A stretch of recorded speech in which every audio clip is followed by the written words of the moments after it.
আসসালামু আলাইকুম। চলুন শুরু করি। আজকের প্রথম প্রশ্ন হচ্ছে, মুসলিম শব্দের অর্থ কী? সঠিক উত্তর হচ্ছে, মুসলিম একটি আরবি শব্দ। এর অর্থ হলো আত্মসমর্পণকারী।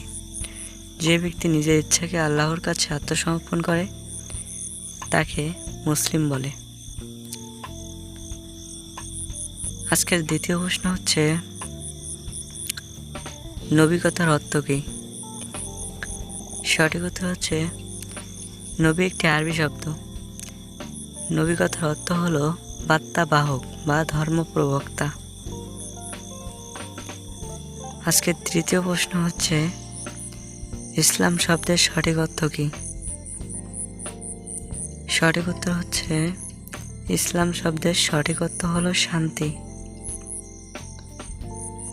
এবার 4 নম্বর প্রশ্ন হচ্ছে, হাদিস কথার অর্থ কী? সঠিক উত্তর, হাদিস একটি আরবি শব্দ। এর অর্থ হলো বার্তা, বাণী, উপদেশ এবং সংবাদ। 5 নম্বর প্রশ্ন হচ্ছে, কোরআন কথার অর্থ কী? সঠিক উত্তর হচ্ছে, কোরআন কথার অর্থ বারবার পঠিত কিতাব। এবারে 6 নম্বর প্রশ্ন হচ্ছে, ঈদ শব্দের অর্থ কী? সঠিক উত্তর হচ্ছে, ঈদ মানে হলো খুশি বা আনন্দ। এর আবিধানিক অর্থ হলো বারবার ফিরে আসা, অর্থাৎ ঈদের সঠিক অর্থ খুশি বা আনন্দ যা বারবার ফিরে আসে। এবারে প্রশ্ন হচ্ছে, কুরবানি কথার অর্থ কী? সঠিক উত্তর হচ্ছে, কুরবানি শব্দের অর্থ হলো উপসর্গ নৈকট্য লাভ। ইসলামিক ভাষায় কুরবানি শব্দের অর্থ হলো আল্লাহর নৈকট্য লাভের নির্দিষ্ট সময় সঠিক নিয়মে নির্দিষ্ট জন্তুকে জবেহ করা বা উপসর্গ করা, সম্পূর্ণ আল্লাহর সন্তুষ্টিতে। এবারে প্রশ্ন হচ্ছে, জুম্মা শব্দের অর্থ কী? সঠিক উত্তর হচ্ছে, জুম্মা শব্দের অর্থ হলো একত্রিত হওয়া।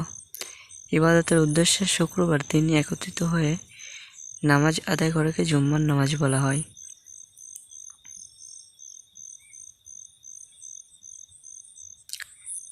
এবার 9 নম্বর প্রশ্ন হচ্ছে, যাকাত কাকে বলে? সঠিক উত্তর হচ্ছে, যাকাত শব্দের মূল অর্থ হলো বৃদ্ধি পাওয়া। পবিত্রতা অর্থে যাকাত শব্দটি ব্যবহার করা হয়।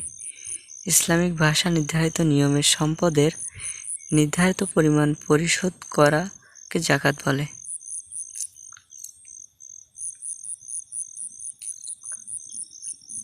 এবারের 10 নম্বর প্রশ্ন হচ্ছে, নামাজ শব্দের অর্থ কী? সঠিক উত্তর হচ্ছে, নামাজ একটি ফার্সি শব্দ। এর বাংলা অর্থ হলো দোয়া বা ক্ষমা প্রার্থনা। সকলকে অসংখ্য ধন্যবাদ ভিডিওটি দেখার জন্য। আমাদের ছোট্ট চ্যানেলটি অবশ্যই সবাই সাবস্ক্রাইব করে পাশে থাকবেন এবং পাশে থাকা বেল আইকন অন করে দিবেন। আমাদের পরবর্তী ভিডিও পেতে অবশ্যই আপনারা চ্যানেলগুলো সাবস্ক্রাইব করবেন।